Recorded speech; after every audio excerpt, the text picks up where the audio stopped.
Today, friends, we're going to use the Rain-X Windshield Repair Kit to, you guessed it, repair a windshield. This kit is good for, it says cracks, chips, bullseyes, whatever that is, and stars. This is to stop the crack from a chip before the crack happens. All right, I'm gonna quickly show you what's in here and talk through the instructions. If you wanna skip that, I put the chapters below and you can just jump ahead to the tutorial. All right, the windshield repair kit in the flesh again, but I'm gonna open it now. Inside, we have a lot of little items, I guess. Throw that box away. Yep, get out of here. Let's pop up in the instructions. And I said I was gonna read them to you, but I'm really gonna go through them in just a second. So let's just actually go through the items in the box in the windshield repair kit. Again, feel free to skip this if you just wanna jump to the tutorial. Inside, we have, first off, the pressure driver with the resin chamber, the applicator base, your standard razor blade. I'll open it up and show you. See, just a normal razor blade, your repair resin, and then last but not least, your curing strips. And that's all we need to cover before we get started. So we're gonna head outside. And as you can see, we've made it to the vehicle where the chip is, and I'm trying to zoom in, and I apologize, guys. It's small. To try to help you guys out, I first wiped it down with a cloth, and then I even came behind the window and put up a little piece of white paper to kind of make it stand out a little bit better. Maybe it helped, 1%.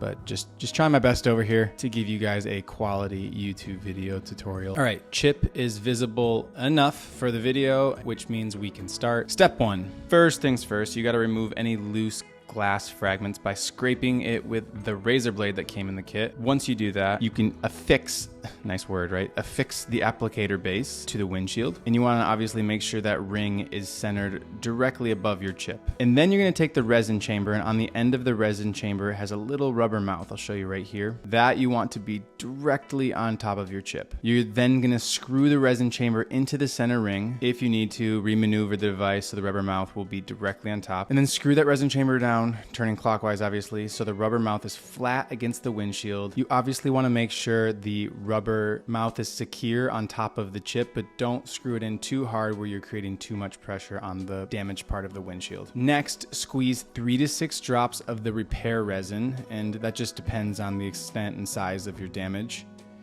And you're gonna drop those right into the resin chamber as you see here. If the resin leaks out of the bottom of the resin chamber, gently turn the resin chamber clockwise, just enough to prevent leakage. All right, now you're going to take the pressure driver, such fun names. Screw the pressure driver clockwise into the resin chamber to drive the resin into the brake. Tighten it until the pressure driver is almost screwed all the way in. And this is where you're gonna wanna check from the inside of the car to make sure the rubber mouth has opened wide enough. This allows the repair resin time to be absorbed into the brake. Take 4 to 6 minutes to let that repair resin dry. Go inside, have a snack, scroll through Instagram, just kill 5 minutes, and then come back out, and we're now on step 5. This one's a little funky, but very important. You're gonna unscrew and remove the pressure driver, and then just reinsert the pressure driver. This is simply to displace any air remaining in the brake. To determine if the repair resin has been absorbed into the brake, look at the glass from an angle of about 45 degrees. Make sure no air bubbles remain in the brake. After you've waited your 5 to 6 minutes to let the resin cure, turn the resin chamber and pressure drive together, half a turn to the left, aka counterclockwise, and remove the entire apparatus by lifting up on the small tabs of the suction cups. You're probably gonna gently need to wipe away some excess repair resin from the applicator so it doesn't drip down the windshield. At this point, add a drop of the repair resin onto the areas where damage is still visible and cover up with the curing strip. When applying the curing strip to the repair, no pressure is necessary. Gently just place the strip onto the glass. Final step, move the car into the direct sunlight. If you can't tell, mine's already in the direct sunlight. Allow the repair resin to cure completely. This takes about 5 to 10 minutes. After you've done so, then remove the curing strip. If the repair resin is still wet under the strip, leave the strip in place until the repair resin is dry. Scrape away the hardened excess resin with the razor blade. Hold the blade at a 90 degree, and then scrape that until the hardened resin comes off in little white flakes. All right, and that's it. I know this was a bit of an odd video to follow. You're just staring at a windshield most of the time, but hopefully it was helpful. Sometimes these instructions can be a little intimidating, so you've stopped your chip from becoming a crack for a whole lot less than it would cost to go bring it into a professional. Well, you know what? You're a professional now. You did it. Well done. Bravo. And until next time, see you later.